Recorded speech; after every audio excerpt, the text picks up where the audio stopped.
খুবই মজাদার একটা পাস্তা রেসিপি শেয়ার করব। আশা করছি সবার কাছে এই রেসিপিটা খুবই ভালো লাগবে। চলুন তাহলে আমরা মূল রেসিপিতে চলে যাই। প্রথমে একটা পাত্রে আমরা পরিমাণ মতো পানি নিয়ে নেব। এখানে পানিটা একটু বেশি নিলেই ভালো হয়। দেন এর মধ্যে দিয়ে দিব আমরা 1 টেবিল চামচের মতো তেল। তেলটা দিলে পাস্তাটা খুবই ঝরঝরে থাকে, একটার সাথে আরেকটা লেগে যায় না। দেন পানিটা যখন ফুটে আসবে তখন এর মধ্যে পাস্তাটা দিয়ে দেব। পাস্তাটা আমরা মোটামুটি সিদ্ধ করে নেব, একেবারে নরম করা যাবে না পাস্তাটা, তাহলে কিন্তু খেতে ভালো লাগবে না। এই তো আমার পাস্তা সেদ্ধ হয়ে গেছে, এখন উঠিয়ে নেব। পাস্তাগুলোকে উঠিয়ে আমি ঠান্ডা পানি দিয়ে ভালোভাবে ঠান্ডা করে নেব, যাতে কুকিং প্রসেসটা বন্ধ হয়ে যায়।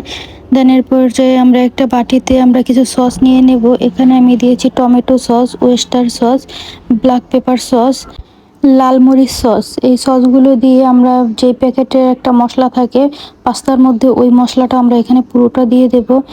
দেন ভালোভাবে নেড়েচেড়ে আমরা এটাকে মিশিয়ে একটা সাইডে রেখে দেব। এটা আমরা পরে ব্যবহার করব পাস্তার মধ্যে।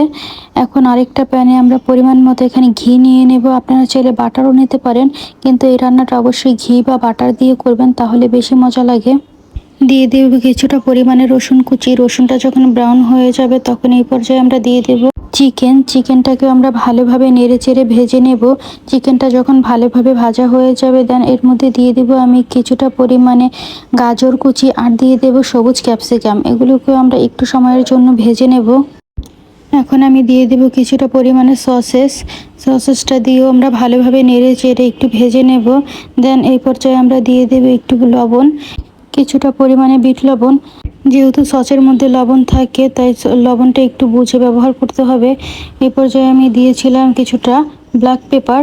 দেন দিয়ে দেব সেই বানিয়ে রাখা সসটা। সব কিছু দিয়ে ভালোভাবে নেড়েচেড়ে আবারও মিশিয়ে নেব। এই তো রান্না হয়ে গেছে, এটাকে আমরা একটা বাটিতে তুলে রাখবো।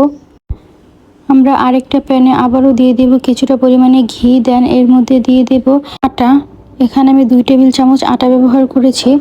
নেড়েচেড়ে ভালোভাবে ভেজে নেব। যখন কালারটা চেঞ্জ হয়ে যাবে তখন এর মধ্যে দিয়ে দেব আগে থেকে জাল করে রাখা গরুর দুধ। গরুর দুধের সাথে আটাটা ভালোভাবে আমরা মিশিয়ে নেব। একটা হ্যান্ড উইক্স ব্যবহার করেছিলাম যাতে কোনো লাম্পস না থেকে যায়। এখন আমরা দিয়ে দেব সেই সবজিগুলো। দেন দিয়ে দেব পাস্তা সিদ্ধ করে রাখা। সব কিছু দিয়ে ভালোভাবে নেড়েচেড়ে মিশিয়ে নেব।